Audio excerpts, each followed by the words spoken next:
presenter, a TV host.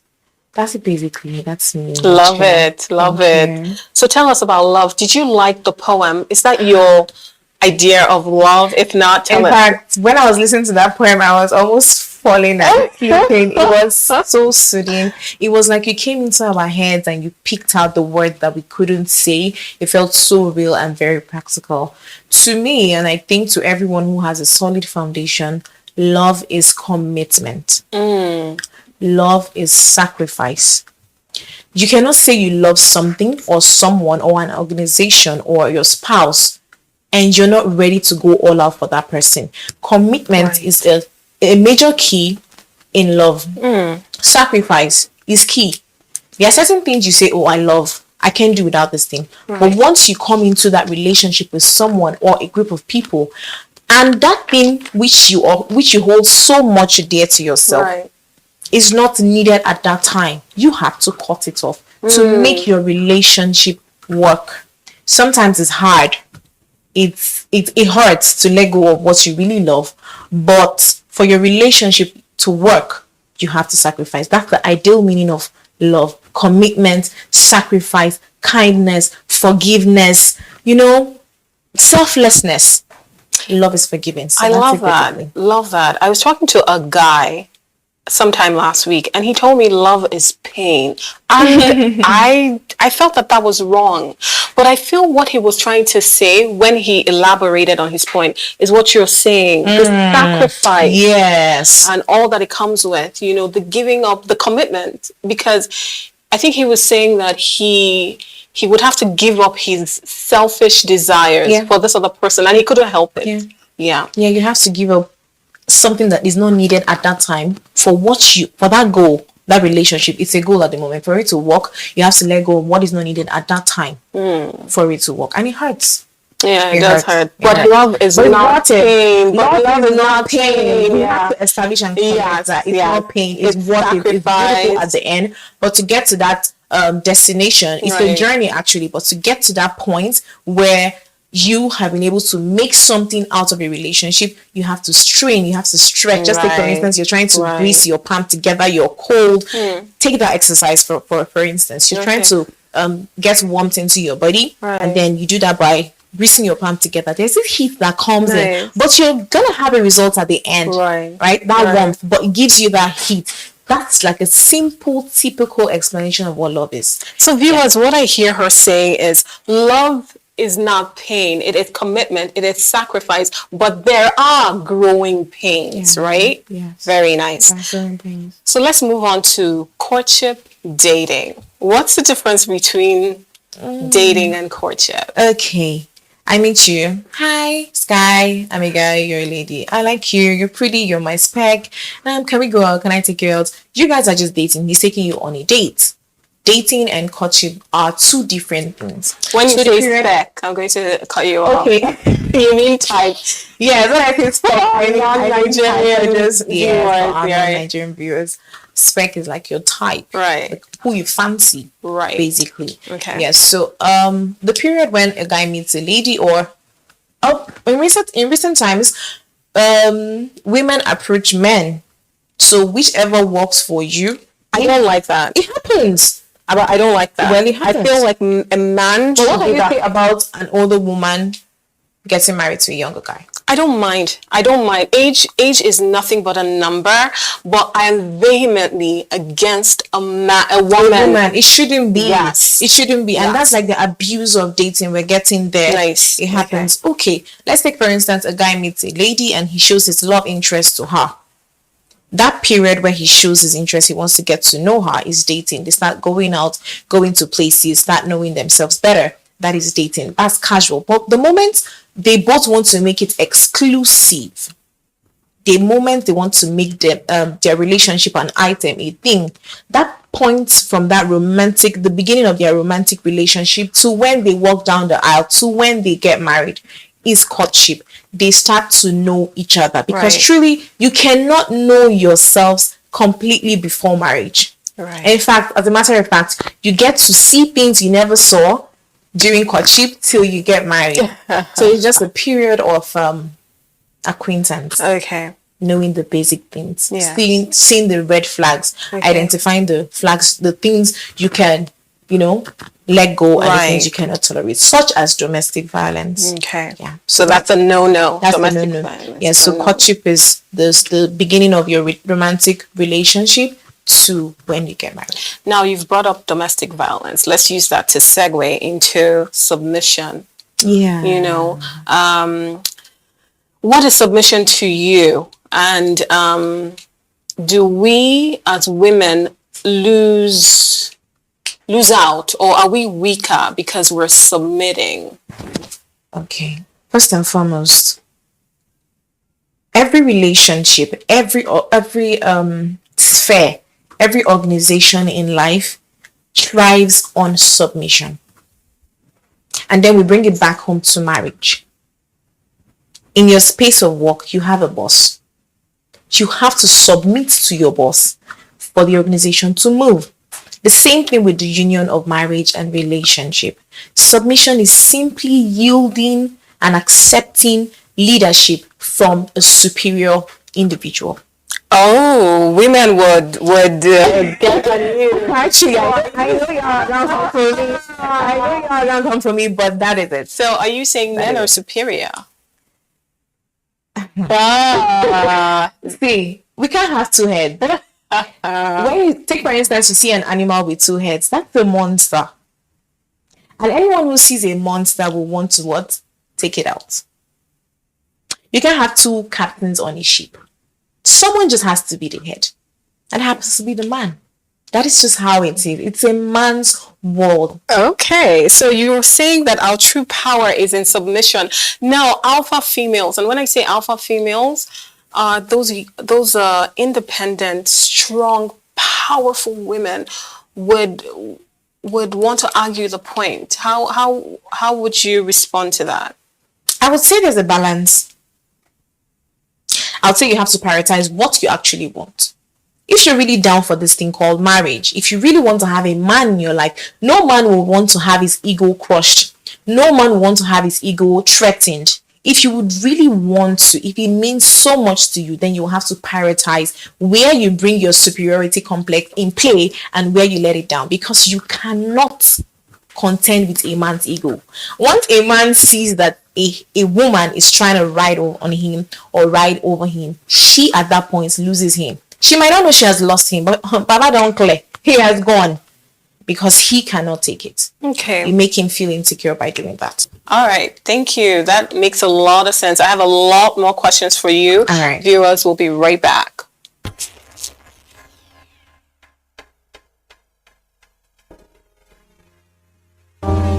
Welcome back. Before we went on the break, we were talking love, dating, submission. Now we posed a question to Priscilla. We're talking about submission. I would say that alpha females have a problem with this. And when I say alpha females, I'm talking the women who are strong, independent, kind of do their own thing. Her point is, in a love relationship, man is king. That's what I hear her saying. Now, she says that there is strength in submission, Yeah. that's where our power lies as a woman. I need some clarification on that. Okay, all right. Before I said all of that, I said something really pungent, and that's like the basic of whatever answer I'll be saying from now. Right. As the woman, as an alpha female that you are, you have to be true to yourself. Say Okay. to yourself, girl, I don't need a man. You know what? It's just me and my money. Okay, maybe I'll just get someone to get me pregnant, like have my baby. Yeah, you can go that far, so that we know that there is no issue of heartbreak, domestic violence. Some man is beating you because you disrespected him. Some man is beating you because you did not call him sir. I think that's another show. Oh, Yes, and I would always say a guy can't just say hello and you're going to his house to cook, clean, wash. It's wrong. It's very wrong. It's wrong. Let him grow to love you. Let him even be sure that he loves you first off. I feel like a lot of people are, ladies are in a hurry to be in love, that they show too much too soon. That's what I hear you saying. And then that's where the problem lies. Let him be committed to you. Okay, you said it. Yes, let him be committed to you, and then you know that, okay, well, he's proven over time that he's here. Yeah. Because you said love is commitment and sacrifice. So if he's here, then you would find yourself submitting. Yes, easily. Yes. Easily. Now, let me ask you, at what point do you now know that the guy is here? Is it when when? Well, a lot has changed. A lot has gone bad in recent times. Right. It's as serious as a man taking you to see his parents and still leave you on the way. Yes, that has happened, right? Yeah, it happens. So we can't say, okay, you know, a man is serious when he takes you to his mom. We don't fall for that anymore. Nobody falls for that anymore. Yeah. So I think you need to really understand what commitment is. Right. He gives you his time. Time. He's not secretive. Yes, time. He's looking out for your own good. Yes. He's not trying to box you in a corner. Know the difference. Sometimes our partners, men who are with us, women, sometimes they are visionaries. Most men are visionaries, so they see beyond what we as women see. So sometimes a man can see that you don't need this at this point in time in your life. Pause. That doesn't mean he's trying to box you. You must understand the difference that, okay, this man is trying to box me, and okay, this man knows that there is something out there for me and he wants me to go all out. Once you see a man who has your best interest at heart, it's a very good sign. He's letting you go out. He's letting you follow your dreams, go through your passion, express your passion and all that. Be the best version of yourself. That is a very good sign. And my question to you now is, where is the fine line between all-consuming love and toxic love? Now ponder it, and then we'll be right back.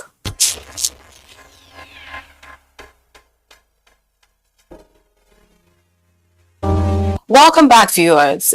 Before we went on our break, we talked about love, dating, submission.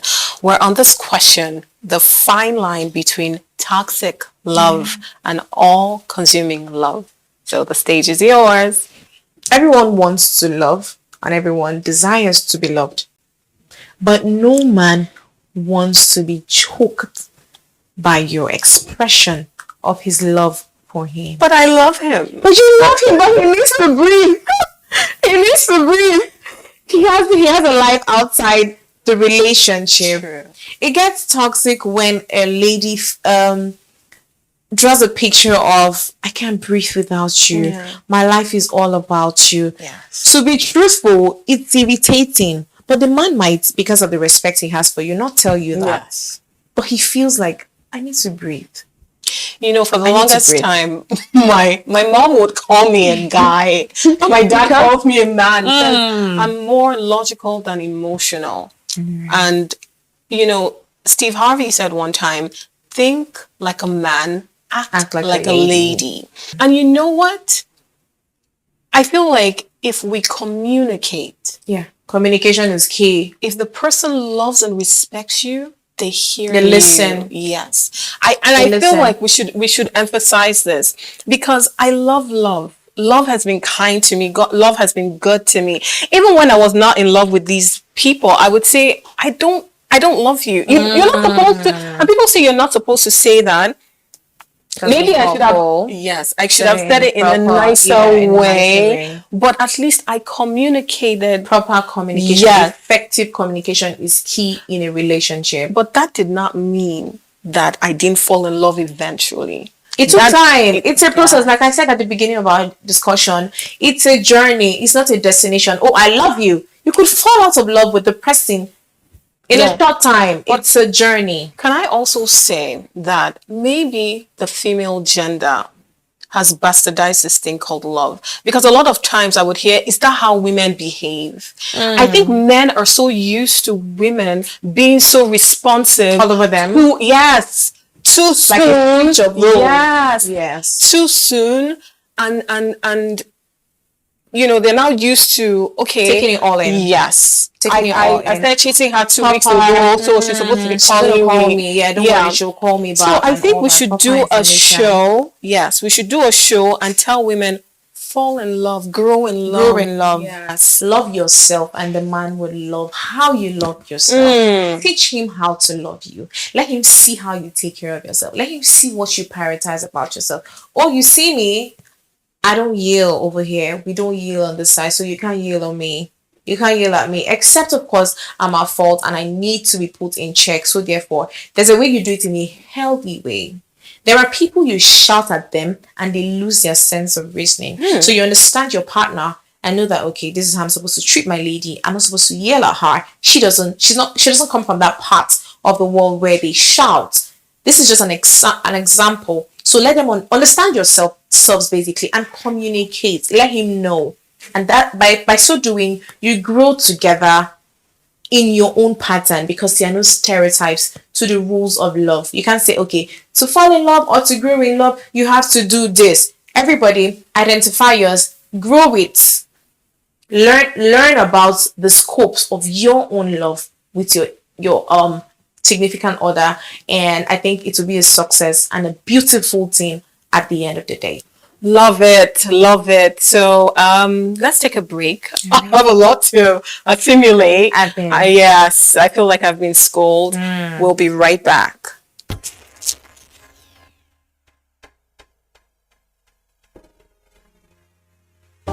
Welcome back, viewers. We're talking love, dating, submission with Priska. I call you everything. Love her. I'm learning a lot. I'm learning that I'm not a man.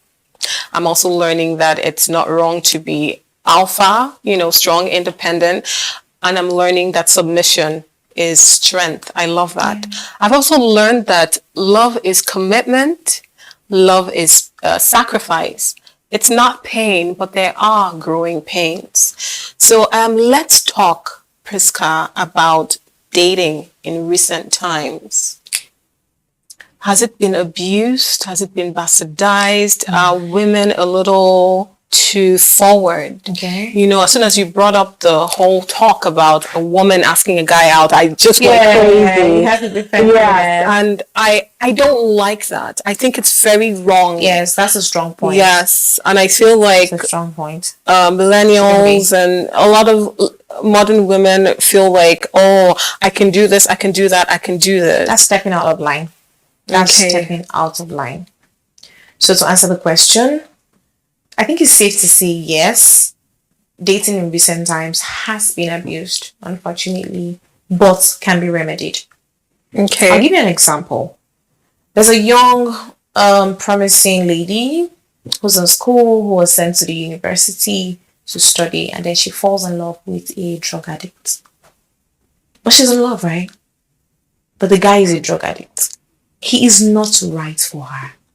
Now let's establish the fact that these drug addicts are human beings. They also want to be loved. They also desire love. But for a lady who is sane, who is clean, she doesn't need such person. Now that's abuse of dating. That's an abuse on her person. She shouldn't, and she doesn't deserve to be with someone who's a drug addict. There are outcomes, subsequent outcomes, such as domestic violence, introduction of such drugs to her system, she also becoming a drug addict, etc., etc. That is a typical example of an abuse of dating in present time. Another practical example is ladies on our part. Let me not say most. Some women date men or go for men or position themselves for men who are financially capable. Isn't that a thing here? It's a real thing, but I think it shouldn't be. We're not saying you shouldn't go for money. We're not saying you shouldn't go for comfort, but you abuse the essence of relationship and love when you're approaching someone because of what he has. No, that's unfair. But I don't know, in all honesty, and this is real It's talk. possible to fake the love you have for him because you want to get that money from his pocket. I don't know women in these parts that do not date for money. And that is, What if you date the man now, you get all his money and you leave him heartbroken? Is it fair? Now that's the point I'm trying to establish. my point is, I think I actually started doing shows because I wanted to tell people that if you date for material gain, you are a call girl. Thank you. Thank you. If That's you what I be. date somebody for a phone, for rent, payment of rent, if you date anybody for material gain, you are a call girl. I cannot, it's not overemphasized when I say that. In these parts, I noticed that love is not even a thing. People don't date. You see a 20-year-old who wants a much, let me not even put age to it, a man who is financially stable, even though they're not in the same level in their lives. Yes. And when I say level, I mean where you're going, what your dreams are. So it's a financial thing, and they would argue, like you're saying, they would argue that they need stability. No doubt. So just make sure who you're going after or who you're positioning yourself for to come for you, you can actually respect and love him in return. Don't just be there for the money. It's unfair to the man. Now, it may sound as though I'm advocating for the men, but I just feel like there is a balance to life and we need to just call it spade a spade. I spoke about the drug addicts, and that's the man's part. But for we as women, we need to do better. You need to work on yourself. Get a life. If you want to talk about Mr. and Mrs. Right, how to find Mr. and Mrs. Right, those are the points we mentioned. Get a life. You shouldn't go for a man because of what he can give to you. What if he doesn't have it tomorrow? Or what if because of those possessions he starts oppressing you? Now you're now a victim of your taste bud. Oh my God. Exactly. Oh my God. We can go on and on and on, but we have to end the show. Yeah. Now, I will surmise all she said. She said, love is commitment. Love is sacrifice. Do not date for material gain. Date for love, because love is enduring. That's what keeps you. Now, love might not be enough for a marriage. Yes, but love should be the core. After all, God is love. On our next show, the next time you're back, we will elaborate that point, and we'll also talk about more things that we weren't able to take. Yes. Love it, love it, love it. Viewers, we appreciate your feedback, your comments. I know that my viewers are going to have a lot of questions. I will. This is the pro. I love the show. I've loved having you on, and it's been amazing. Oh my God. By the way. Thank you. That's our show for today, viewers. Goodbye.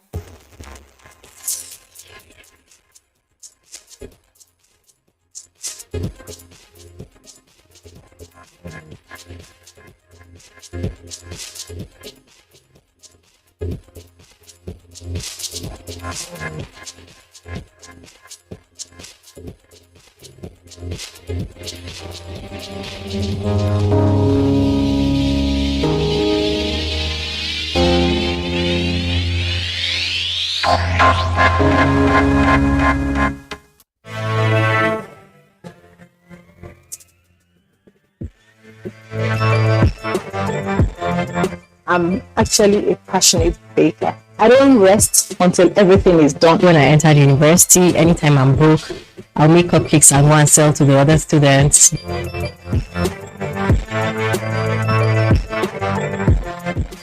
Decorating cake it's an artistic thing, and art is, dynamic. Join us on Baker's World every Thursday on the network service of the NTA. Baker's World, celebrating creativity. Don't miss it.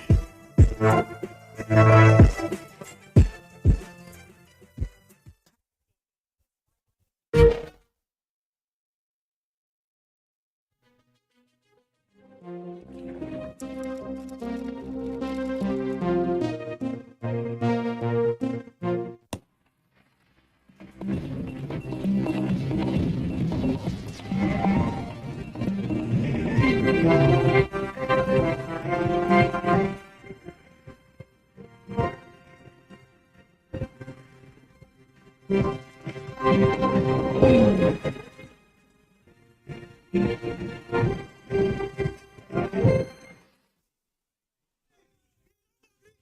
is happening? Your eyes are red. You are armed with a machete and a gun. See, I am angry and I can't even contain it. See, My guy, calm down, calm down. see, Oga. I have planned to go and destroy these people's businesses in the city. I have to retaliate for what they've done at our own place. They cannot eat their cake and have it now, never. If you destroy their business here and they destroy that of those close to you over there, especially that your brother who sends you steady cash, how would you survive? Would your dreams be on hold? What you're saying is correct. But I'm still angry. Best way is to embrace peace. With peace and unity, My people, let us embrace peace and unity. Let's learn to live as brothers and sisters for a progressive, prosperous nation. This message is brought to you from the Federal Ministry of Information and Culture.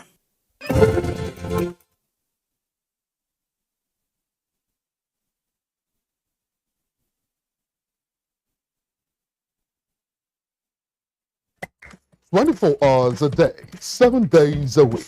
You can watch NTA International live on your TV, computer, iPad, tablet, and phone. Log on to visiontv.co.uk and click on Entertainment, then NTAI. You can also download the iOS or Android app on your mobile devices to watch NTA International on the go, anywhere in the world. NTA International, your window to the world.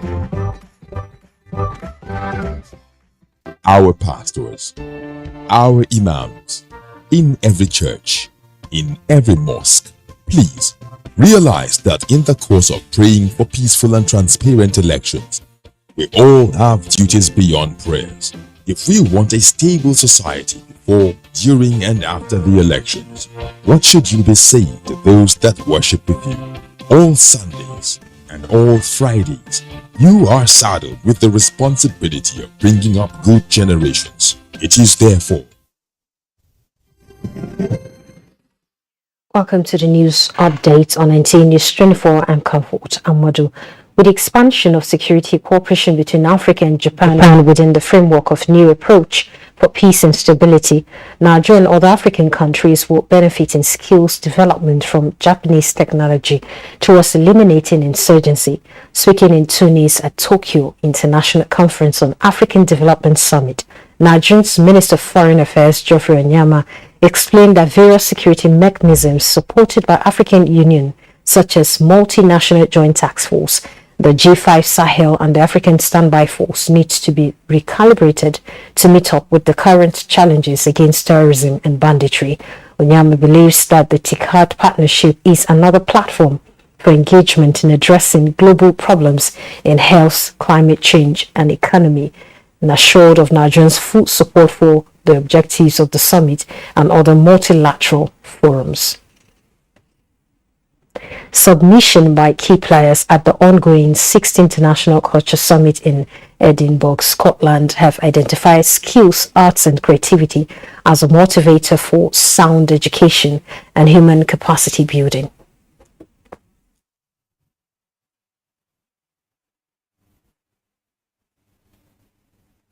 The concept of the Western mentality, we have the idea that culture, so like dancing, music, and storytelling, spirituality, and tradition are all separated. And so for me, and for what I represent, it was very important to remember that it's all about the connection of these 5 elements that make culture, and not the opposite way.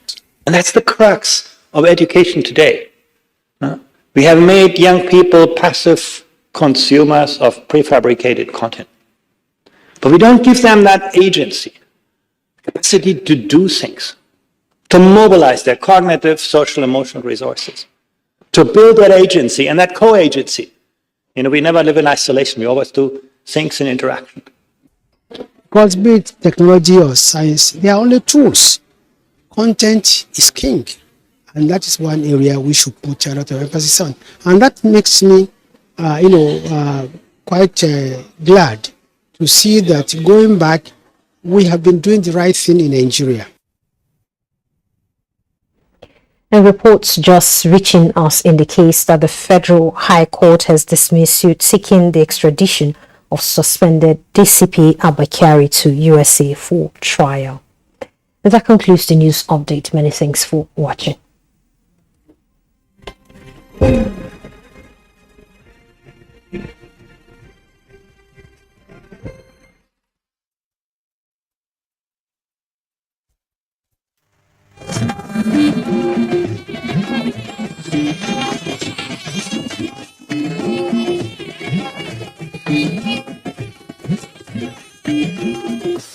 This is the network service of the NTA.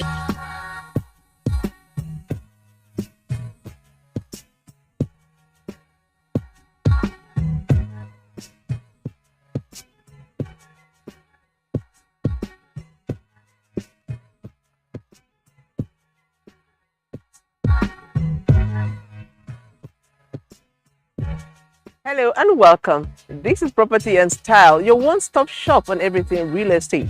Property and Style is coming to you from the network service of the NTA. My name is Patience Eloy Abba and I'm excited you've joined us on today's episode of our program.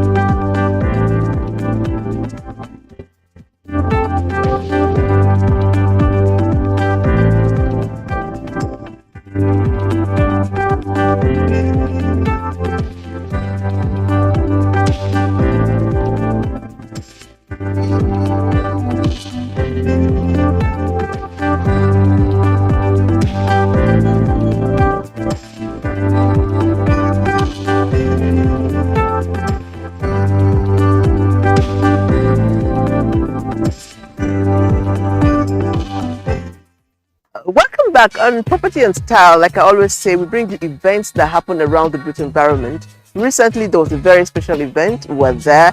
The event was the Federation of Construction Industry. They had their annual general meeting. Now, what is 4C and what exactly do they do? We're there and we'll bring you all the details and a whole lot more. Once again, thank you for keeping a date with us. Question of the day.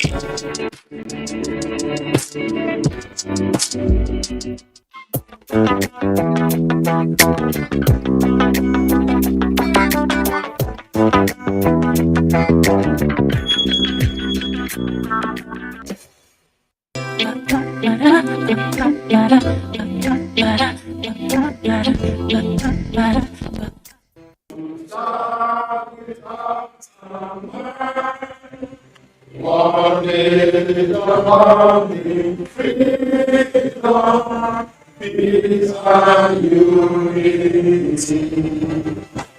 The 66th annual general meeting of the Federation of Construction Industry 4C that was held at the Shehu Musa Yaradua Center in Abuja on the 9th of August 2022 was an eventful celebration as the president of 4C, Engineer Nasiru Dantata, marked the end of his 5-year tenure as the president of the council and the inauguration of the new president, Chief Vincent Barra. The event was organized to celebrate the achievement of 4C despite the challenges facing the construction industry over the years. Tax relief for members and the addition of 24 new members are some of the achievements of 4C. We sponsored about 16 Nigerian students from 200 level up to the end of their university career, those that are studying within the engineering field. So what you are seeing today is we are bidding farewell to those that have graduated. So they have enjoyed our scholarships for about 4 to 5 years.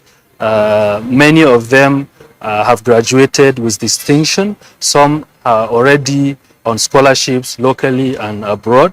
And we are also welcoming in a new set of 16 scholars that have been selected based on their performance at their 100 level school in the universities, and we only sponsor those that are in public Nigerian universities. We see that is likely to where to get people that are in need.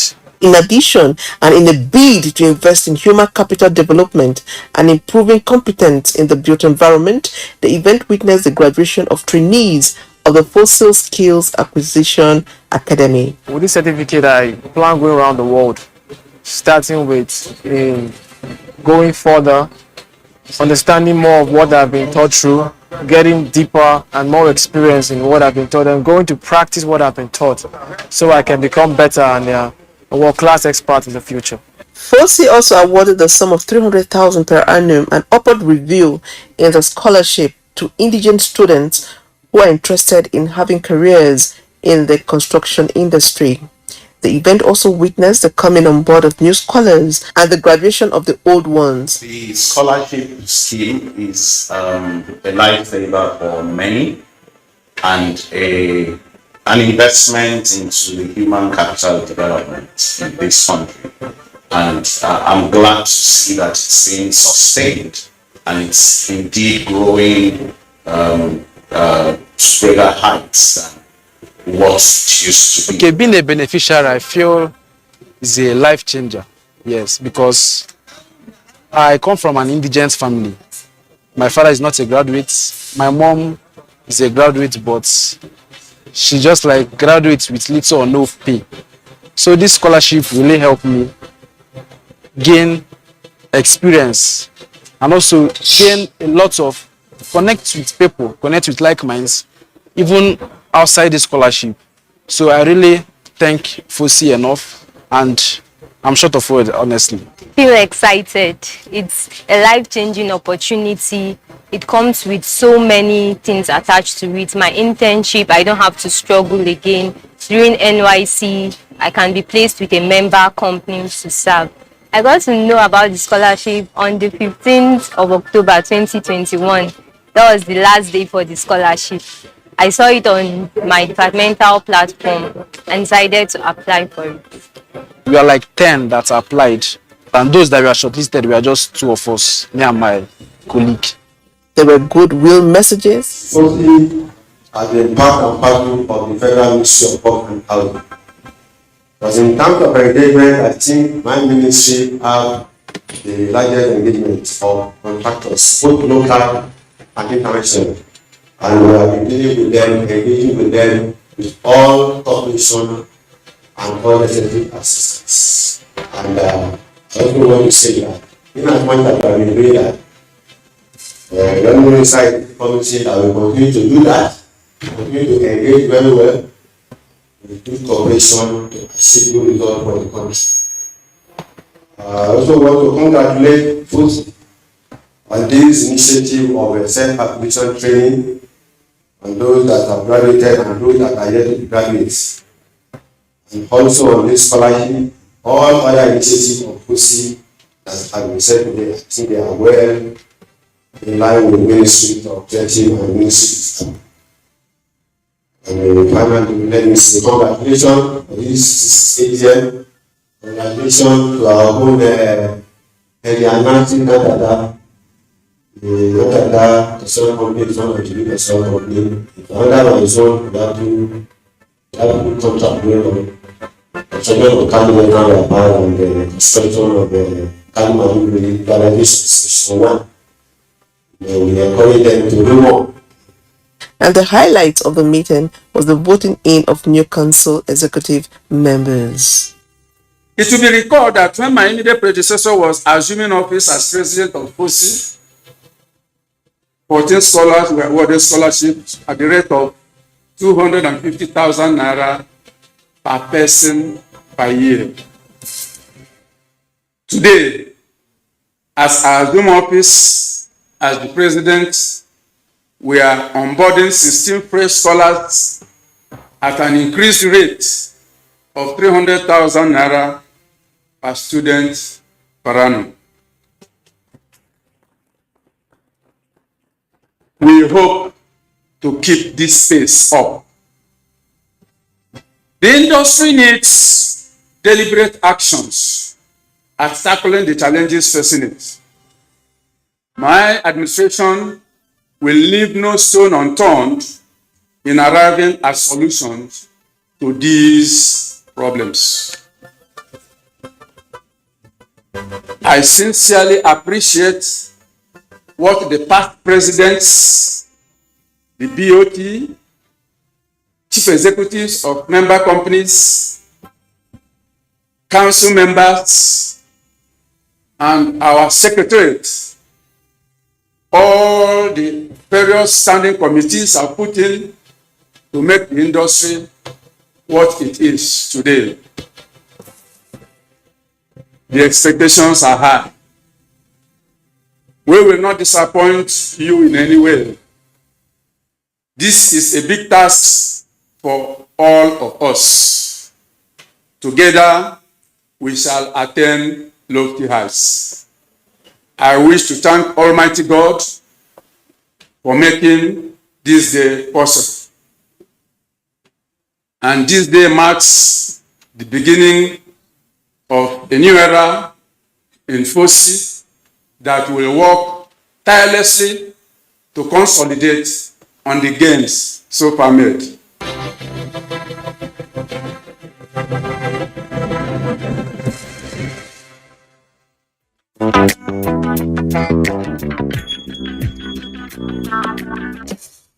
A dining room is a room for consuming food. It is basically a room for eating food. It is a room in a house, an apartment, a hotel, even school that is reserved primarily for eating meals.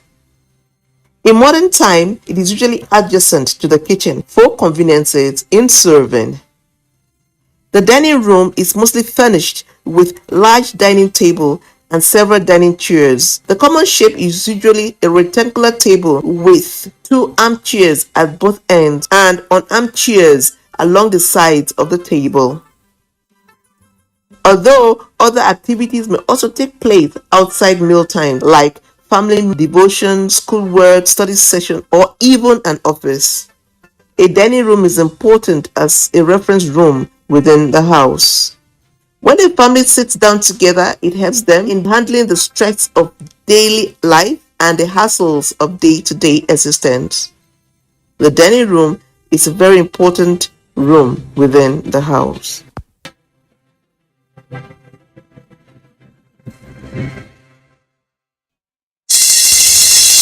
Are you a landlord, a tenant, or an agent?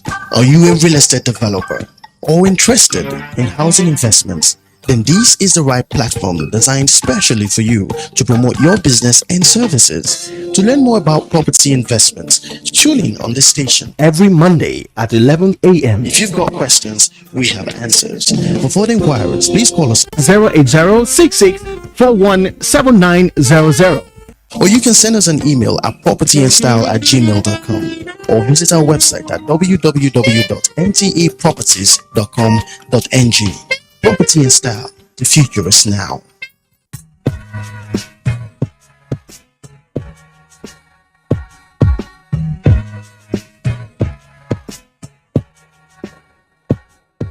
Facility management is the aspect of real estate that is aimed at keeping our built environment alive, clean, and sustainable.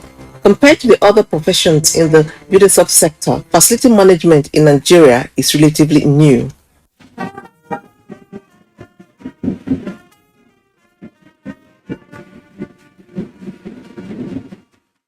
So it was indeed a welcome development when on the 13th of May 2022, the Nigerian Institution of Builders in Facility Management had a maiden edition of investiture and award ceremony. The journey of Living View started from the NLB National Workshop hosted in Nasarawa in 1993 with the theme Facility Management Practice under the leadership of the then NLB President, Dr. Michael Obi. Builders with studies in this field started honing their skill and so practice in many diverse areas as facilities managers. NLB way of the opinion that we should protect this set of people and thus created a division of NLB called Living Field and affiliated it to NAFM, Nigerian Academy of Facility Manager, for training and upskilling of its members. Most of what we do today as facility management and maintenance is ad hoc repairs. Repairs is not facility management. Waiting for things to break so you can fix it is not facility management. In fact, it is the opposite of facility management. Making sure that things don't break, making sure that there is nothing to fix is facility management. It's a proactive approach. And to do that, you must have a series of plans put together in a framework that helps to pay attention, starting from the strategic planning, which looks at the value you want to get out of the facility and looks at the experience you want the building users to have, all the way down to the various inspections that you carry out to ensure that things work as intended. The theme of this ceremony, which is facilities management and X-ray of stakeholders and policies, is catchy. I wish to state that from the theme, the two key terms, stakeholders and policies, must be understood to complement each other in whatever conversation is to hold on this topic. I would like to add that this theme is timely, based on two premises. One, the current global changes of our workforce environment posed by the COVID-19 pandemic, global economic and political turbulence, such as the Russia-Ukraine crisis, which have all led to a surge in operations and maintenance costs, impacting the optimal operations of our workplaces. Issues on this are advocated by bodies such as the International Facilities Management Association, British Institute of Facilities Management, EuroFM, among others. The well-attended event witnessed the investiture of their national president in person of builder Dr. Olufemi E. Akinshola and other fellows.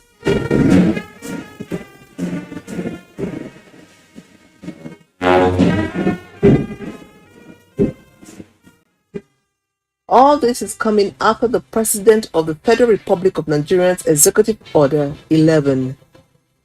This executive order is known as National Public Buildings Maintenance Policy. And the first thing it created is the Department of Public Assets and Infrastructure Management. And this department is going to be based or is based already the Federal Ministry of Works and Housing. The functions of this department have been stated. There are two major functions: to undertake procurement planning and execution with respect to the asset maintenance and facility management, and to establish the department's unit of the office and proper evaluation and assessment by the office of the head of service for the purpose of asset maintenance and facility management. Now, this department is situated in the Federal Ministry of Works and Housing, but it oversees departments that have been created in all the NTAs, and by NTAs we mean ministries, departments, and agencies.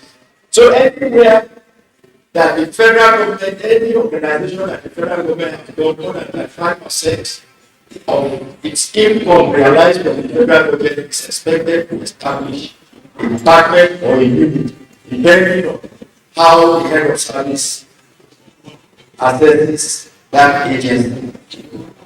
And this units and departments will be responsible for the management of facilities within their respective NDAs under the supervision of the main department of the Federal Ministry of Works and Housing. Níbi fíìmù is Nigerian Institution of Builders in Facility Management.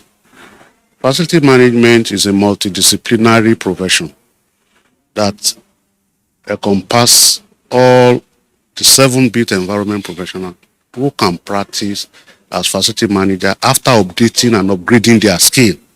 Because what facility management contains or consists of goes beyond each of the sphere of each of these professions. So if you want to be a facility manager, if you're an architect, you can be, but you still need to update your skill to acquire the expertise. If you're a builder, yes, you still need to update your skill to become an expert. So are the other built environment professionals. So we call it multidisciplinary profession. And Moving Film came as a result of the fact that facility management was seen as in thing globally. Most of the processes of maintaining and managing properties the world over has moved away from works and services to facility management services, because the focus is on efficiency of the property and functionality of the space, integrating the technology with the processes to make the place comfortable, convenient for the occupiers and the client. From you, what do you expect in your professional practice? How does that impact what you're already doing? Yes, my professional background is building, and the issue of maintenance has been a kind of major market to everybody to explore. But now, being a fellow of Nigerian Institution of Facility Builders in Facility Management in Nigeria, it has added a plus to the economy of Nigeria and to the maintenance culture in our country. So now we will be looking at where assets as a whole and facility add value to the economy by these professionals. Do you expect that by next year you're going to be adding more fellows to the number of fellows? Yes, actually we have a backlog now for a lot of people to come on board, most especially with this emergence of Order 11 by the President Muhammadu Buhari, which has really done a lot for the professional in protecting their economic value. Order 11 deals, because I'm going to give you the summary, deals with facility management, where they have created a cadre in the civil service for facility manager in Nigeria. Are you a landlord, a tenant, or an agent? Are you a real estate developer or interested in housing investments? Then this is the right platform designed specially for you to promote your business and services. To learn more about property investments, tune in on this station every Monday at 11 a.m. If you've got questions, we have answers. For further inquiries, please call us 080-6641-7900. Or you can send us an email at propertyandstyle@gmail.com or visit our website at www.ntaproperties.com.ng. Property and Style, the future is now. And the answers.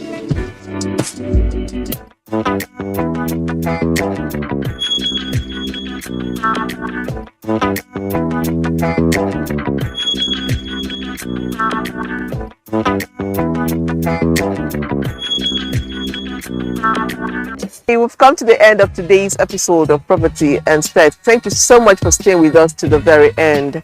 And like I always say, if you want to do any business around the built environment, always consult the professionals. Until we come away next week, goodbye and God bless Nigeria.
naysayers have recently ramped up their criticism of the Buhari administration for borrowing. These critics are very insincere. We do not borrow for recurrent expenditure, neither do we borrow to pay salaries. We are borrowing to build world-class infrastructure that will benefit generations of Nigerians. And we have a lot to show for the loans we have taken. Today, the standard gauge rail line between Lagos and Ibadan are running very well. Today, we have new airport terminals in Abuja, in Kano, in Lagos and Port Harcourt.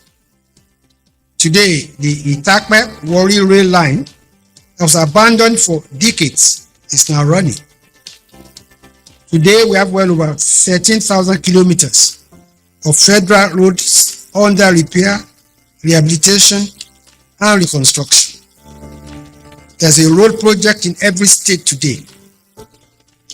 Today, we have started the countdown to when the second Niger Bridge, which successive administrations have built only on paper, will be completed. The list of projects we're handling with the loans we obtained is long.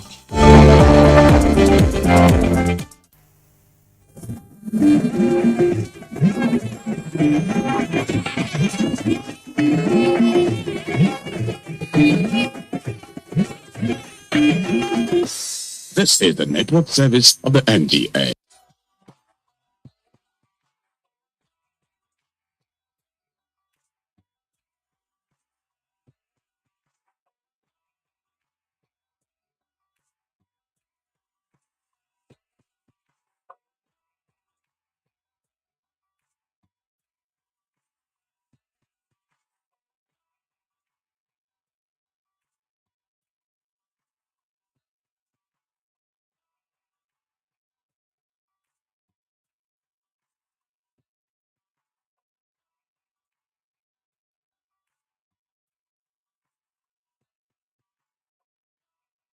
Hello, it's glad to have you join me on another exciting edition of Visual Impressions on NTA. I am Umar Mohammed. You can't make money as an artist. That is the common stereotype within the art society and even in the public generally. Mr. Ini Brown has been very fortunate to make all his wealth from selling his artwork. Unbelievable, right? Mr. Brown, a renowned watercolorist, dazzled us with his works which have an influence of Parkinson in them. His technique on the dramatic use of watercolor is awesome and intimidating. Let's take a look.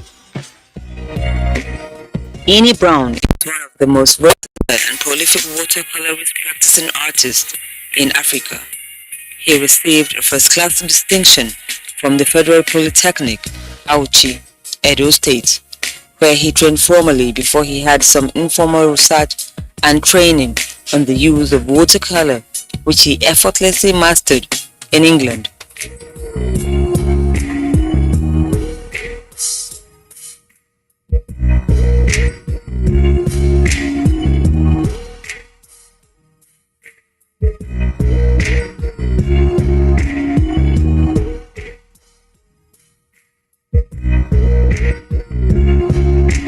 I count myself somebody blessed because I went into art and I make money. I've made money from art.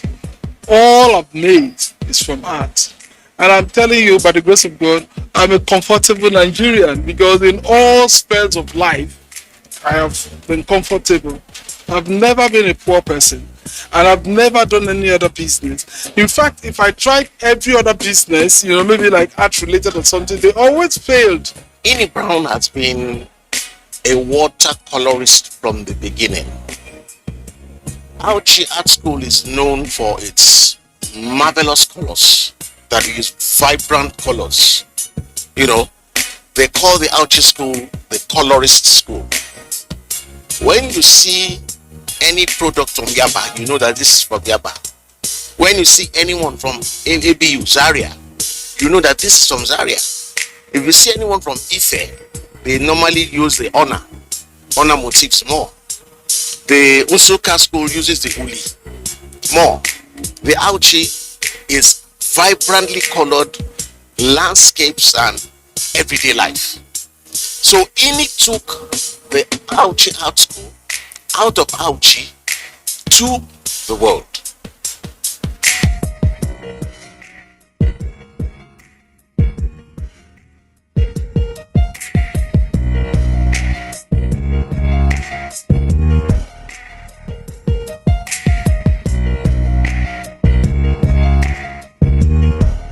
I think this is a collection of very, very iconic paintings.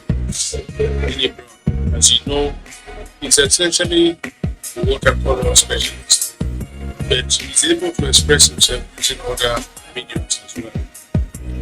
He's also writing a name for himself in the art of oil on canvas, creative productions, but essentially it's a watercolorist, and he has done well for himself.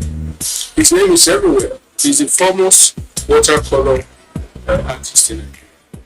In the 90s, where there was the art boom in Nigeria, so many banks, GTB, and I could really come to mind now, were investing seriously in art collection. So most of all those young ones, during that time, Ini was in Lagos. His name was ringing all over because he stuck to just watercolor. So everybody knew Ini as a watercolor artist. So I just thought I should portray Abuja. You can see the taxis, Abuja taxis, waiting. Abuja is a lot more organized place than Lagos. If it were Lagos, you will not get the taxis this organized. And another nice thing about Abuja, Abuja has streets, it has nature. He attended the Faith Foundation in Lagos, where he learned to blend the spirit of nature and creativity. So about a year or two ago, he spoke to me concerning some recent experimentations he wanted to try. Trying to deviate from the watercolor, the opaque watercolor liquidize that they're doing for, and trying to liquidize poster colors and acrylics. So most of the ones he saw here, he was not too comfortable with them. He now imported some of them and he started trying them out. Like I told him, I said, most of his recent works to me are getting towards Fauvism. Fauvism is an art movement that started in the 20th century. His works are tending to more being very vibrantly colored, not really minding the representation, the form, the composition. He's more concerned about displaying colors explosion on the canvases. I use a lot of colors and I use them freely. You can see the free usage of colors. The sun, the orange, the red, the yellows, the blues, and ability to combine them, juxtapose them, to make a good composition. That's what I did here. Most of his subject matters have been the lives of people around him, while seamlessly portraying the vast and beautiful landscapes of Nigeria, their desires and circumstances. Mr. Brown has over 30 solo exhibitions and 18 group exhibitions to his credit.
a group of inquisitive artists converged at a cafe in Maitama to display their works to the art audience. The works mostly had bold approach and raw colors.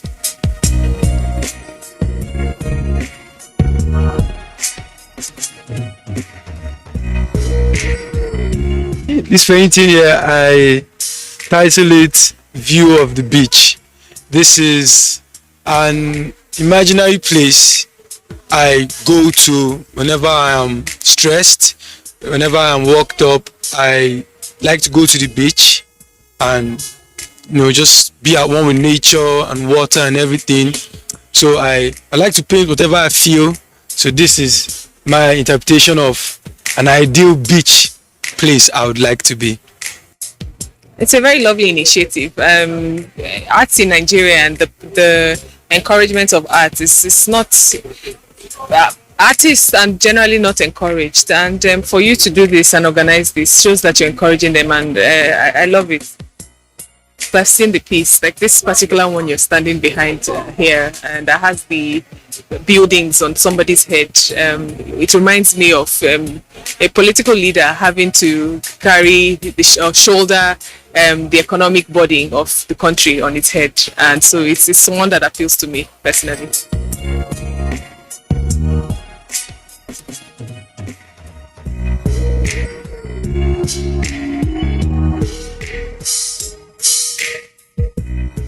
This piece is called The Happy Child, and with the expression given is more like a child, which is representing the humankind, and the background, the world, representing what we have as a world. So my first piece, I call these bubbles, and this piece is very special to me because it glows in the dark as well, so at night time it comes alive.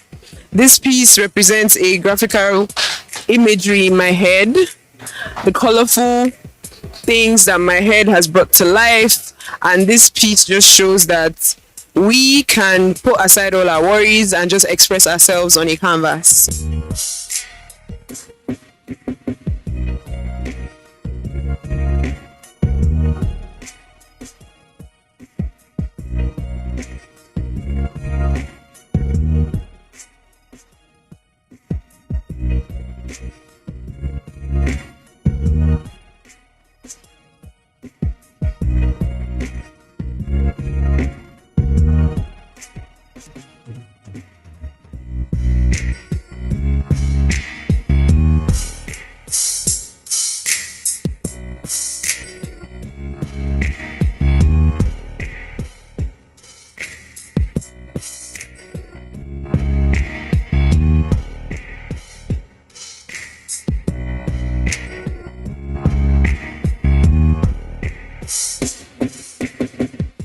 Here it speaks about justice. Justice, as we all know, should be objective, should be blind to color, race, tribe, religion, and all of that. But in as much as there's that, people individually tend to say justice should be on their side. Like, irregardless of whatever it is they do, how good or bad they've been. If they all say justice cannot see what we're doing and all of that, how about we drag it to our side? How about we make it feel physically, and be on our side? So it's keeping the eyes blind and all of that, but then appealing to the touch sense and then trying to get justice to be on their side. This is my first time, and so far I really am enjoying the setup. I love that it's outside. I love that it's a mix of art and nature, and I just think it's a very relaxed and welcoming environment. So I've just been enjoying taking my time and walking around. So I'm really just enjoying the diversity, and yeah, just looking forward to seeing more. I've only seen this side, so I'm still exploring, yeah. Several media of art were on display, like photography, sculpture, textile, and of course, paintings. The northern architecture. This is the old northern architecture. I'm using all this because of the education, music. You can see it's the motive. This is what we call allo in the north. It's a slate for writing Arabic. And there's this musical instrument and the baobab tree from the north, you know, growing from the lightest to the darkest, which represent blood. The northern states used to be green. We used to produce a lot of agricultural products, and now you can't even do that because of insecurity, you know. So this painting, the whole painting is trying to bring back the northern culture, the northern, let's say, the rich northern states, the rich northern territory that we used to know. Yeah, and the new dawn. The sun here represents the new dawn. So I see it as a great privilege to showcase our crafts to the world entirely. And there are many media of art, and this is one of them. More people need to know about it, and then so it's a good platform for us. I think for artists to have our works seen more, we need to do more of collaborations and putting ourselves out there, like coming to exhibitions like we did here, meeting up with people, and then when you have the opportunity to have an interview like this, you should really honor them, because you never can tell where those interviews can take you to. Well, the whole idea is to have a community of people that operate within the technology and arts space. You know, they are creatives, you know, and they work a lot under pressure. So to provide a conducive environment where, you know, they can showcase their talents and also meet like minds and connect with investors, you know, and development partners, you know, to accelerate whatever they are working on. So mainly technology, art, innovation, and the likes. It's inspired by a great African man, Mansa of Mali. So it's a picture of a jihadist with a horse. So it depicts peace and strength as well. So from the looks in his eyes, you can see the strength. Then from the colors in the background, you can see the peace that the work talks about. So peace and strength. I am a self-taught artist, and right here is my work titled Recycle Machine.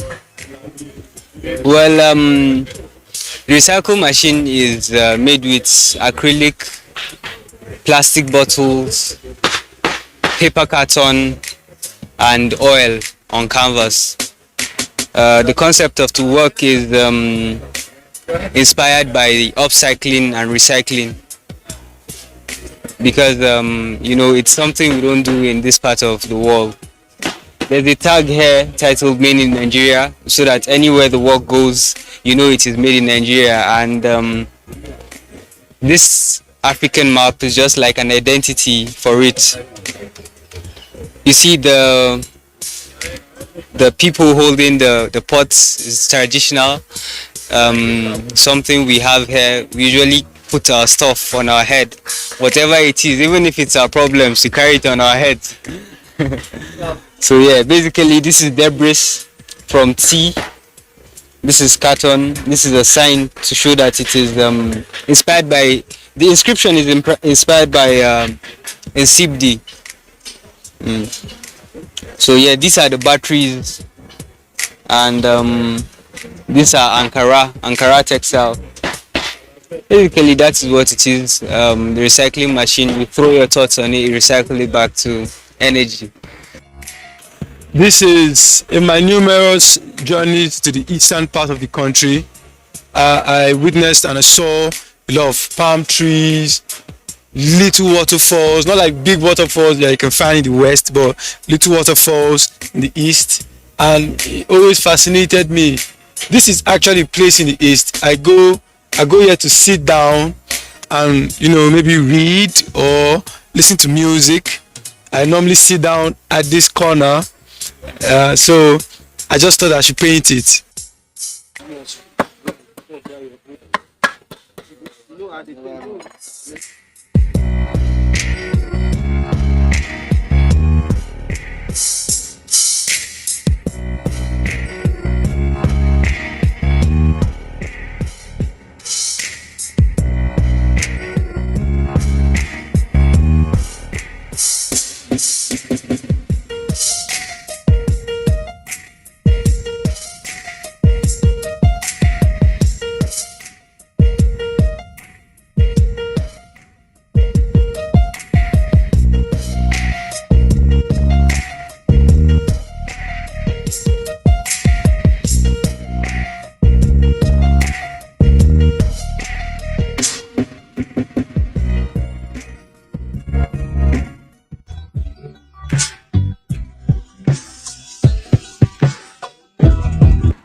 Use social media to promote your events and grow your followers and clients. That will make it a lot easier to disseminate your art to the world of art enthusiasts.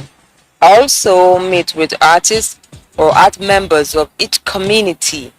Evaluate the market, and with that, you will be able to appreciate the money aspects of art. I hope you had an amazing time here with me on Visual Impressions, because I did have one amazing time here today. I hope to see you again next week on the program. I am Umar Mohammed, and I'm going to say have a lovely week ahead.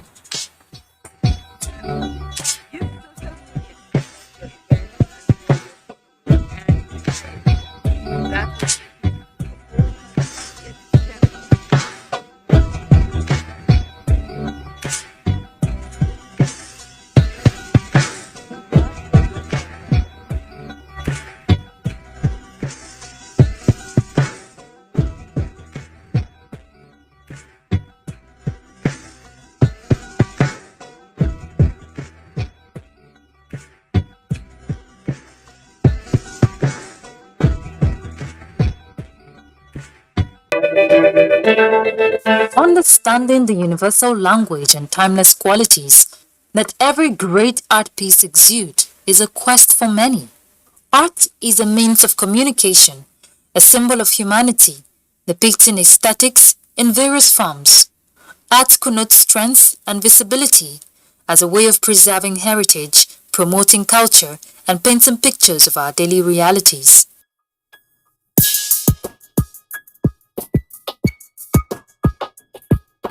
This young artist examines tales of the eyes, mind, and body through his works. My work is more of the real life and of ordinary Nigerians, the women, the children. It's not a painful art, it's just their joys, their moments of doubt, their moments of sorrows too. I draw with raw charcoal on cloth. I just burn them and just make the charcoal. A combination of brevity with comprehensive suggestiveness that appeals to one's sensibility. One cannot ignore the depth each art piece possesses. But how well do people appreciate and understand these artworks? You can see they are about to cross the road. So I saw the painting that you look before you leap. The child at the mother's back is relaxed. That means she trusted the mother so much that she's capable of protecting her from any danger. When I look at that painting or this one, it tells me something, and I'm able to understand the strength of a woman. And looking at this painting, I could easily relate with the average Nsukka woman. I'm from Nsukka. That's the strength of the Nsukka woman. I like the media, charcoal work. I've used it before. And I like the way he's using it in his pictures to create definition, show light and shadow. Yeah. So particularly I like this artwork because of the theme, showing independence, and because I like being an independent woman, and I believe every woman should be independent and they can be able to do anything that they desire to do. One or two things that I'll pick here is that it teaches us about what are we proposing in the narrative structures. Look at the woman in the deer is showing that okay, you can better yourself where you are, not necessarily when you move to cities. So people in the rural area, they too, if you are content with what you have. Every art piece speaks to the soul, with its peculiar references to details, although we may sometimes get lost while trying to understand its central message, and this can only be related by the artist. This is one of my favorite pieces. The piece is actually recent. I titled the work The Gaze. For some reason, something captures their attentions, and whatever they are looking at, it's not making them sad, it's not making them happy. Children actually look up to their parents to see whatever they are doing. And there's this saying that history repeats itself, and so I try to use this piece to show a girl, to show the world whom she is in the light of day, and I used it to apply to relationships between people, to apply to marriages. I see openness and transparency as one of the strong keys to a successful, cordial relationship. Every artist has a unique approach and diversity to its interpretation. However, despite its broad approach to our daily realities, art appreciation and collection still poses a major challenge in this part of the world. Promoting art in primary schools especially, we try to encourage children from the beginning, the primary schools, the importance of art. They will understand that it's also a profession that somebody can easily really enjoy and express themselves through. I think art gives a lot of story about a country or people or a nation, and we should always preserve artwork. Because it will be used in future generations to tell a story of the past. We don't really blame those that don't appreciate art. You have to have conquered, food as a problem to be able to appreciate things like luxurious things. Most of us, we live a life of survival. It starts from building ourselves as a nation first before we can actually appreciate art. Art is no doubt a benchmark for nation building, a great assurance to sustainable growth, especially with the strings of creative expressions all around the country. If only we can look within and let every art piece we set our eyes on speak to our minds and body, then art appreciation will become more valuable. Information is power. Everyone wants power. To feel powerful with the NTA News Mobile app, the one-stop information center, real news at your fingertip. Be the first to report by uploading first-hand information on the U-Report link, and be the first to know by simply clicking on any of the links on the sidebar for headlines, domestic and foreign news, economy, security, politics, sports, and more. Stream live on your smartphone and tablets and stay connected. It's pretty easy. Simply download NTA News app from your Google Play Store and you're good to go. NTA News mobile app, your access to real-time information. The struggle for independence had been a long and tough one. Our founding fathers and compatriots sacrificed their comfort and even shed their blood. We cannot at this point in history afford to spirit away their sacrifices for immediate but temporary gains of today. Let us emphasize what unites and not what divides us. Working for the unity of purpose with a stronger vision for a better tomorrow. NTA, growing with the nation. Together, no matter where you come from, no matter your religion, we are one. Let's live together. Let's not fight in each other. Let us live as one. It doesn't matter where you come from. Don't fight for religion, man, woman, or child. It doesn't matter who you are. Put Nigerian first. No matter where you come from, no matter your religion, we are one. Let's live together. How can we develop when we're always in crisis? Families have become refugees in their country. No matter our differences, show some understanding. No matter where you come from, no matter your religion, we are one. Let's live together.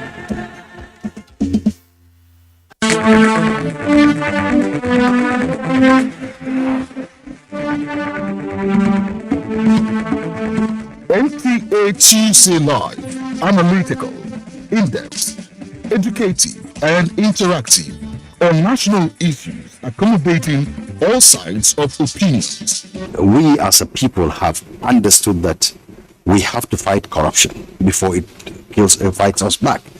Poverty has a financial index, so it should be fought also with a financial weapon. Give it to the social investments program.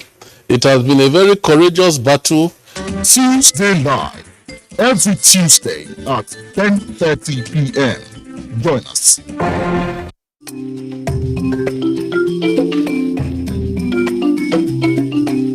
Did you get to see the way Tell him about the post this. Don't forget to send in your messages. There's a difference between chicken, chow, and fish. It's actually cool. بأيديكم إلى التهلكة. That is the church can do more with less people.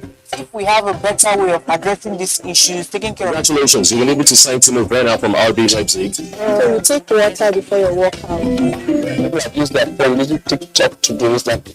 Like a prepare to that. A lot of people don't even have resources. Can't even hear the sound of the cockroach. I'm Cecil, and this is the Medley Show on NTA.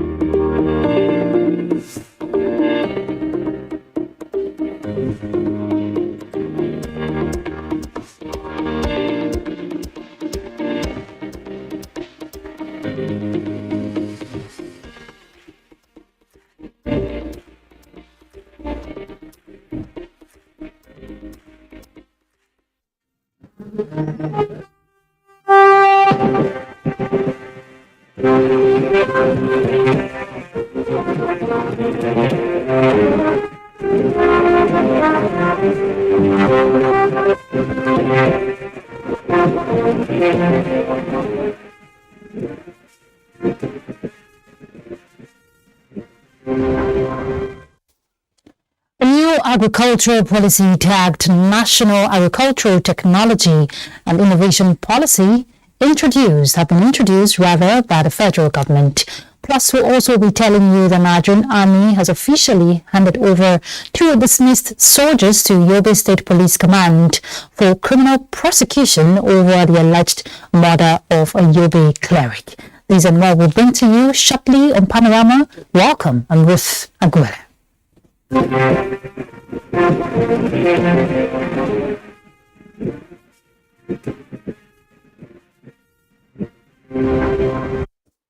Begin with the judiciary. The Federal High Court seat in Abuja has dismissed the suit seeking the extradition of suspended Deputy Commissioner of Police Abba Kyari to the United States of America for trial on fraud-related matters. Justice Yang Eko gave the order while delivering judgment in a suit instituted by the Attorney General and Minister of Justice Abubakar Malami SAN on behalf of the federal government. The court held that the extradition request lacked merit and liable for dismissal, saying there was no basis to file an extradition request, having put Abba Kyari on trial in Nigeria in relation to the allegations against him in America. The suit was filed to pave way for the extradition of Abba Kyari to answer fraud charges in the USA. Let's turn to other issues. Submission by key speakers at the ongoing 6th International Culture Summit in Edinburgh, Scotland, have identified skills, arts, and creativity as a motivator for sound education and human capacity building. Let's get details from Anthony Forson.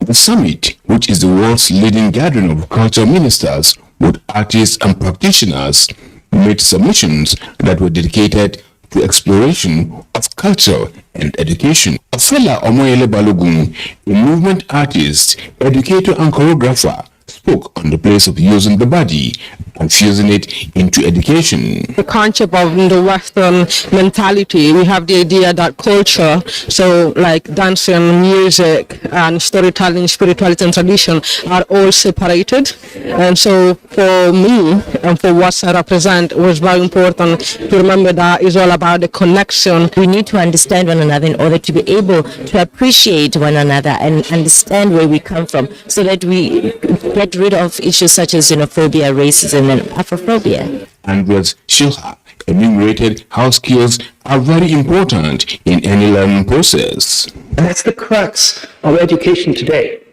We have made young people passive consumers of prefabricated content. But we don't give them that agency, capacity to do things, to mobilize their cognitive, social, emotional resources, to build that agency and that co-agency. We never live in isolation. We always do things in interaction. Amazing engagement from students. When they're able to use a video game in school, they're suddenly more interested, they're spending more time on their schoolwork. It's different from the typical way that they're assigned work in school, and so there's more curiosity and they often go deeper in the learning. Looking at their presentations on creativity, Information and Culture Minister Lai Mohammed says Nigeria is on the right path, growing the creative industry since the present administration came into power. What's big technology or science, they are only tools. Content is king, and that is one area we should put a lot of emphasis on. And that makes me, quite glad to see that going back, we have been doing the right thing in Nigeria. It's now an economy on its own, bigger than most other economies. The federal government approved a loan of $170 million, which is part of $18 million from AFDB. The $170 million is the grant from AFDB, which will be used to promote the creative industries. The fully integrated youth program was also included in the summit as a way of listening to extraordinary young artists and cultural leaders sharing their vision for the future in Edinburgh, Scotland. Anthony Forson, NTA News. The United Nations Independent Expert on Enjoyment of All Human Rights by Older Persons, Office of the High Commissioner for Human Rights, Geneva, Dr. Claudia Mahler, is in Nigeria. The visit to Nigeria is based on Nigeria's leading role and political commitment to policy and legislative actions that are progressively strengthening the protection of the rights of older persons. A statement by the Head Corporate Affairs, Media and Communications of the National Senior Citizens Center, Omini Oden, says the National Senior Citizens Center will coordinate with Dr. Claudia on her agenda while in Nigeria to address the rights of older people, those in detention and other vulnerable groups in the country.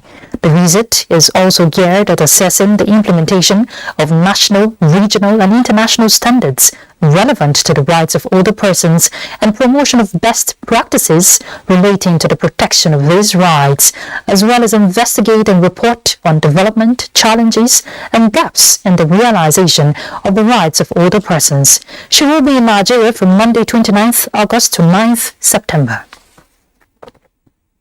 With the expansion of security cooperation between Africa and Japan within the framework of new approach for peace and stability, Nigeria and other African countries will benefit from Japanese technology towards eliminating insurgency. Speaking in Tunis at Tokyo International Conference on African Development Summit, TICAD, Nigeria's Minister of Foreign Affairs, Geoffrey Onyema, explained that various security mechanisms supported by African Union, such as Multinational Joint Task Force, the G5 Sahel, and the African Standby Force, needs to be calibrated to meet up with the current challenges against terrorism and banditry. Onyema believes that the TICAD partnership is another platform for engagement in addressing global problems in health, climate change and economy, and also assured of Nigeria's full support for the objectives of the summit and other multilateral forums. Back home for us, the Nigerian Army has officially handed over 2 dismissed soldiers to Yobe State Police Command for criminal prosecution over the alleged murder of a renowned Yobe cleric. Yunusa Suleiman will tell us about it. The handing over of the 2 suspects to the Yobe State Police Command is in fulfillment of an earlier pledge by the Nigerian Army after it had found the suspects guilty and handed them reduction of ranks from lance corporals to privates and dismissed regiments. What you just witnessed here this morning is the official handover of the dismissed regiments to the Nigerian Police Yobe State Command for them to face civil prosecution in the court of law. The police say John Gabriel and his co-partner Adamu Gideon, alleged to have murdered Sheikh Goni Aisami, will be charged to court for armed robbery and culpable homicide upon completion of investigation. Observers are of the view that this development further demonstrated a workable interagency synergy among security agencies in their zero-tolerance policy against crime and criminality in the state and the country at large. In the matter, Yunusa Suleiman, NTA News. Vandalism of critical national assets is impacting negatively on the nation's economy. To stem this unpatriotic act, a summit on anti-vandalism between security agencies and civil society organizations is holding in Abuja. Chimdemma Ondobisi reports. That manhole was open, so the tire of my car ran into it. I had a crack on the rim. The tire was swollen, so I had to change it. Online there, narrating his experience with vandalized manholes. It's not just manhole that is targeted by vandals. Telecommunications operators report fiber cuts, inverter batteries, generators and diesel theft, contributing to unfriendly network connectivity occurring most times. The power sector is not left out in this onslaught, let alone the oil and gas industry, using about 200,000 barrels of crude oil daily. All these have financial, health and environmental implications that scare investors away. So, here, a meeting of think tank forming a pool of ideas to come up with a lasting solution to vandalism. Citizens will therefore contribute their quota to improve the security of energy infrastructure by reporting suspicious activities around such infrastructure.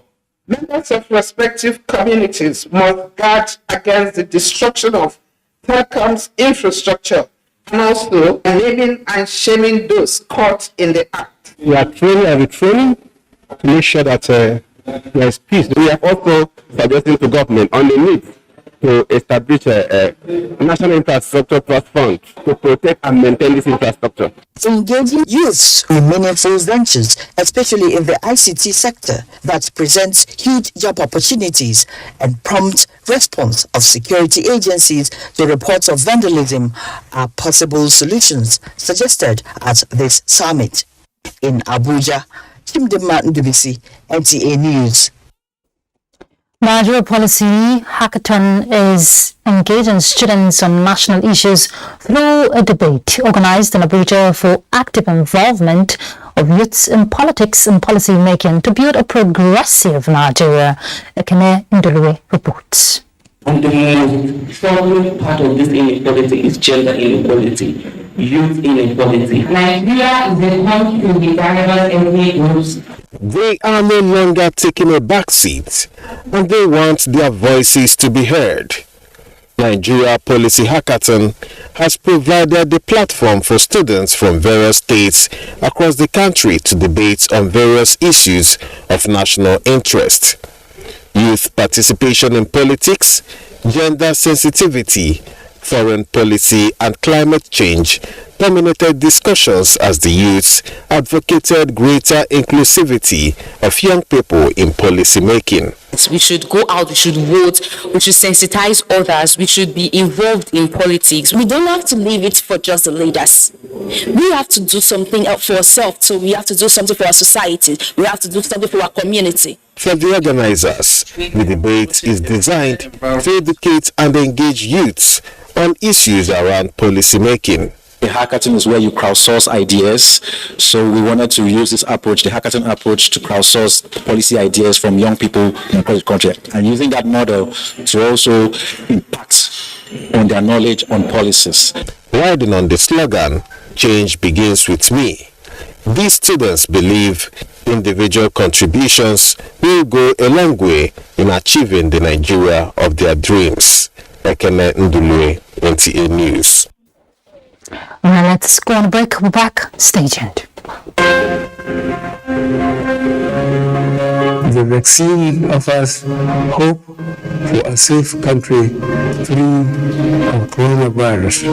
I urge all state governments, traditional and religious leaders to take the lead in the mobilization effort within their environment and spheres of influence. I similarly urge all eligible Nigerians to present themselves and be vaccinated in accordance with the order of priority already mapped out at the various authorized designated centers only.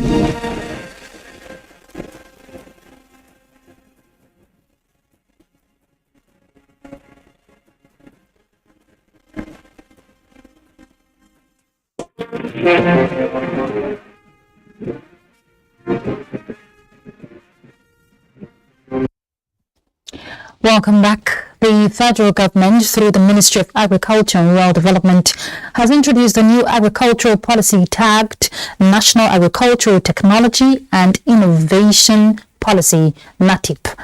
Consequently, the United States of America has pledged to support the initiative with $55 million. Let's get details from Musa Alif. The policy is a 6-year strategy to be implemented between 2022 and 2027 with a view to introducing innovation and technology in agricultural activities in the country. The policy is expected to further increase resilience in digital agriculture, thereby promoting potential value chains and agricultural investment. The documents also cover the cross-cutting areas of digital and climate-smart agriculture, rural infrastructural development, nutrition and export standardization. Minister of Agriculture and Rural Development Mohammed Mahmoud Abubakar made public the policy documents. The implementation strategy of the policy has outlined clear responsibilities and roles among the national, state, and local government actors with clear indicators and timelines for robust and collective tracking of progress throughout the period of implementing the policy. Deputy Mission Director, United Nations Agency for International Development, USAID, Sarah Worth, said the policy direction of the Nigerian government is coming at a critical time. A time, she said, Nigeria and indeed the world were facing the worst food security crisis ever experienced in years.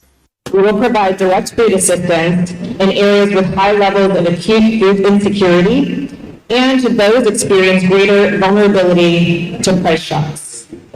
Second, we will target the agriculture sector by promoting better practices, supporting agribusinesses, reducing food loss, and supporting social protection and safety nets for smallholder farmers. Our present concern is to mobilize stakeholders towards deploying needed human and material resources through budgetary provisions and development interventions so as to steadily actualize the 10 thematic areas that the policy outlined. The vision of the federal government is to create a synergy with stakeholders and also align knowledge, as well as transfer rapid mechanization, establishment of agricultural development fund, extension service delivery, revitalization, and livestock development. Musa Aliyu, NTA News. The National Primary Health Care Development Agency, in partnership with the Taraba State Government, has engaged the services of the recruited volunteer community health influencers to provide healthcare service to rural areas in the state. The integration exercise is aimed at taking healthcare services to women and children in the rural communities. Mohammed Sambo reports. The Health Influencers, Promoters and Services Program CHIPS of the federal government was aimed at meeting up with the healthcare need of women and children in the rural areas across the country. The integration of the recruited volunteer workers known as CHIPS agents will go a long way in complementing the Taraba State government effort in providing quality healthcare services to its populace. We are in the process of now obtaining the process of ensuring that the Taraba is also integrated through the commercialization of BCM networks to be transited into cheap agents that will serve the purpose of driving to healthcare service delivery across rural and urban. Executive Director, National Primary Healthcare Development Agency, represented by the Principal Advisor, CHIPS Program, stressed the need of strengthening community health component for effective service delivery. We are very happy that things are beginning to The delegation of the National Primary Healthcare Development Agency visited the Commissioner of Health Taraba State, Dr. Innocent Vakai, to hint him on policy objectives of the program. The engagement exercise was witnessed by the representative of the UNICEF and World Health Organization. In Jalingo, Mohammed Sambo, NTA News. Report reaching us from Jigawa State indicates that a bridge near Kudu along the old Kano-Maiduguri Federal Highway has collapsed as a result of heavy flooding, with rivers in the corridor overflowing their banks. The situation has forced motorists plying the road from Kano and all the northern eastern states to look for alternative routes to reach their destination. Meanwhile, officials of the Federal Ministry of Works have visited the collapsed bridge for immediate assessment on the next line of action. Abdullahi Benankudu reports that this is the second bridge to collapse along the road due to the heavy and torrential rains being experienced this season. The National Environmental Standards and Regulations Enforcement Agency, NASRIA, has launched investigations into complaints about the resurgence of artisanal mining in the Osun River, raising fears of degradation of the environment, destruction of farmlands, and contamination of water. Compliance from monitoring report of the agency in the affected areas indicates a large presence of Chinese miners who, with the aid of excavators and related equipment, mine and wash the minerals along or close to the river courses. These activities are said to be making the Osun River more turbid with reddish coloration. NASRIA considers this worrisome since the cultural practices at the Osun Grove requires contact with the water in the form of drinking, bathing, and people also use the water daily in their homes. The provision of national environmental, mining, and processing of coal, oil, and industrial minerals regulations 2009 and other environmental instruments will be invoked against those involved in unsustainable mining practices in the state. This would definitely mean that perpetrators will have their facilities sealed and they will also be charged to court for environmental violations. NASRIA says it is strengthening its enforcement infrastructure by building the capacity of its workforce and reviewing the national environmental regulations to make them more deterrent and also incorporate emerging environmental issues. The National Emergency Management Agency, NEMA, has unveiled new strategic communications digital push that has the capacity for video and audio communications that can be used for monitoring and assessing disasters during operations in the field. Director General of the agency, Mustafa Habib Ahmed, said the agency can now communicate effectively with frontline respondent and command centers. Ilyasu Yakubu will tell us more.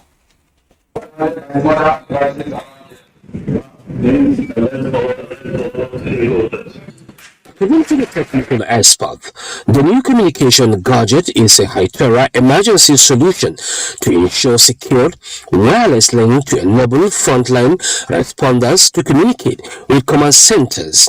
It can also function flexibly as walkie-talkies, Android smartphones, and local theaters of operation across unlimited distance in terms of range. The Director General of the agency said the command center can communicate with officers on the field for assessment on disasters. He said the gadget can also facilitate rapid deployment during emergencies, as well as install GPS for fast tracking and retrieval of messages in the event of loss.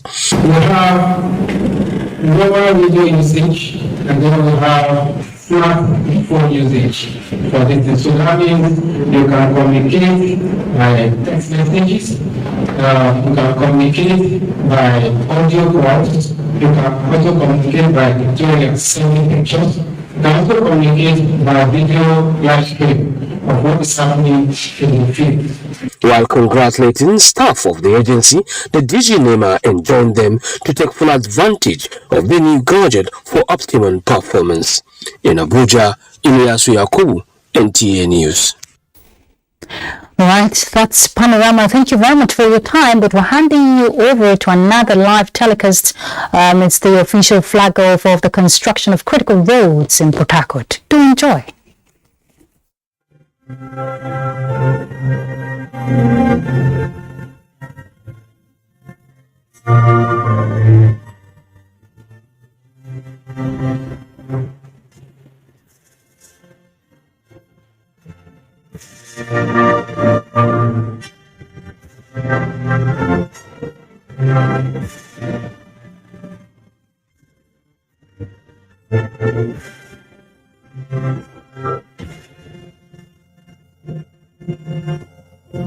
As we remain standing, may I respectfully invite to take the opening prayer, Venerable Fine Face Aka.